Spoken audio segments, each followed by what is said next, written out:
My mother was always a part of the Home and School Association.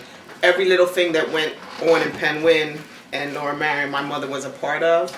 And walking in the door, they knew her name. So I think that had a whole lot to do with my experiences in Laura Marion. I do know that my mother worked very hard to make sure that I stayed on top of things and that the teachers stayed on top of things. The only way that you went to college, and that is if you had a parent at that particular time that really pushed it. My mother, she worked a lot of jobs because she was raising 4 children by herself.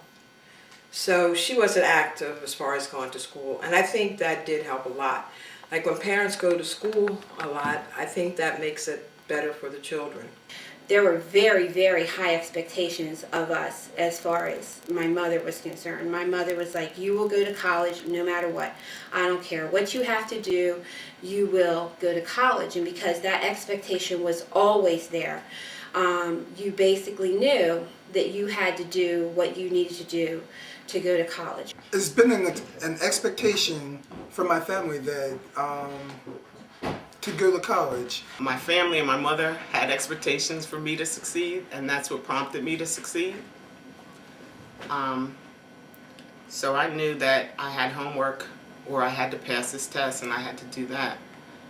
And that's what I did. Oftentimes, even though I was the only African American in a lot of my classes, I had a strong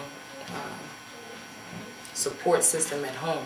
I would have no problem with bringing everybody in, from the principal, every teacher, and everybody, get them in a classroom and say, okay, let's work it out. And I encourage my kids that have kids in school now to do the same thing, because I think it's so important. It is just so important that there's somebody in your corner.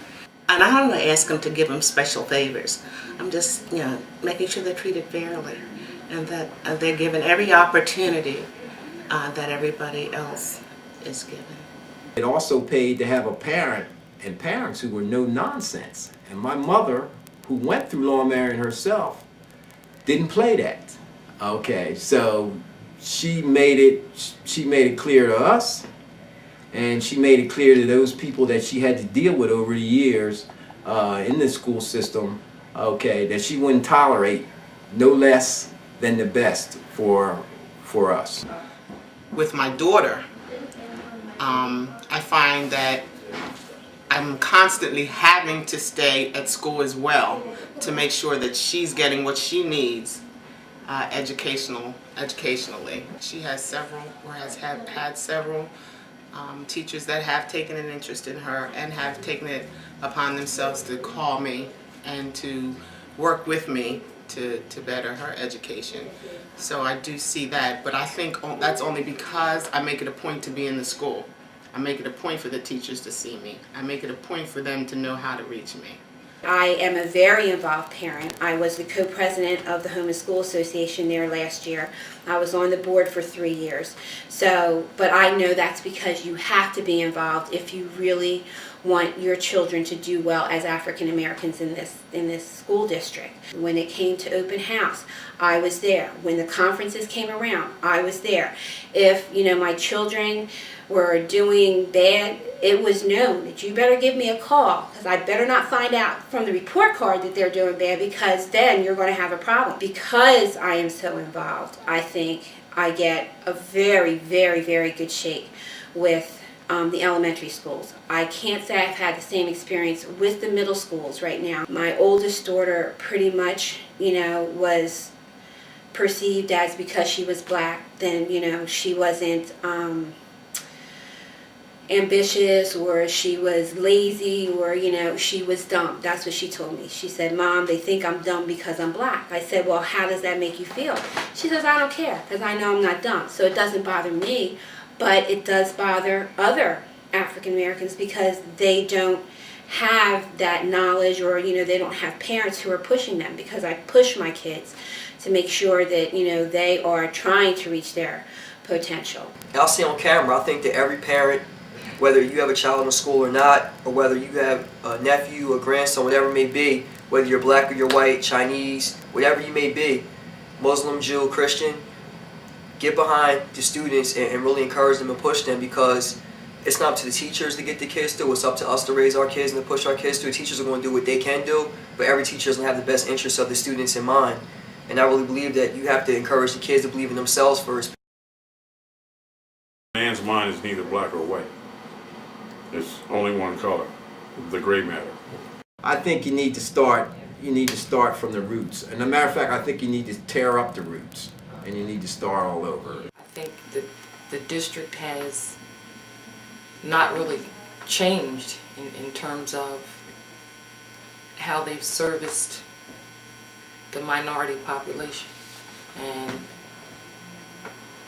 I'm going back to '76. I mean, so decades have passed, and I just think we could do a much better job because of the resources that are available to us.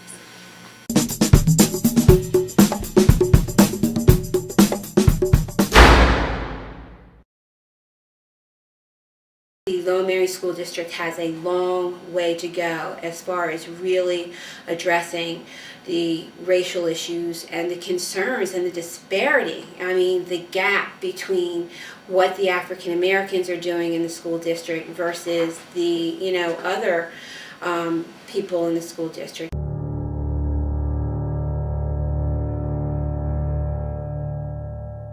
I think today, with everybody and the way things are, there should be no reason that any child is left behind.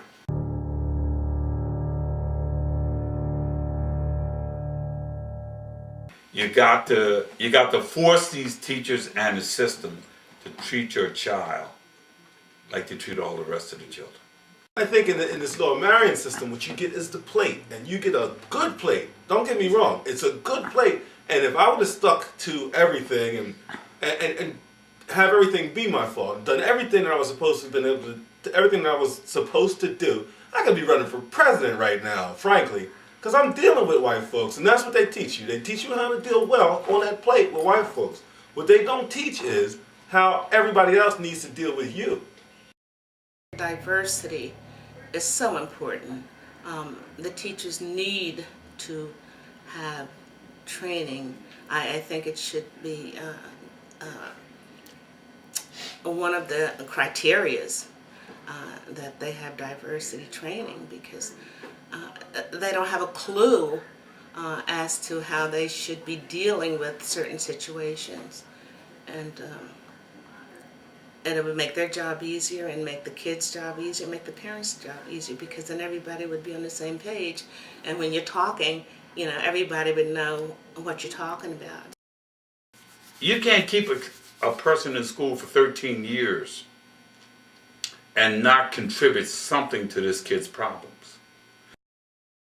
I feel like in our lives, we spend 13 years of our lives in going to school each and every day with the exceptions of the summers. And I feel like the time that we spend in school, the way we are treated in school helps us to embrace learning. And unfortunately, a lot of us weren't able to embrace learning because of how we were treated in school. So that's why you have so many kids that are walking around high on drugs or looking to a bottle for hope or whatever it may be, because they don't feel any motivation when they go to school because the teachers don't give it to them. And they don't feel a part of the community.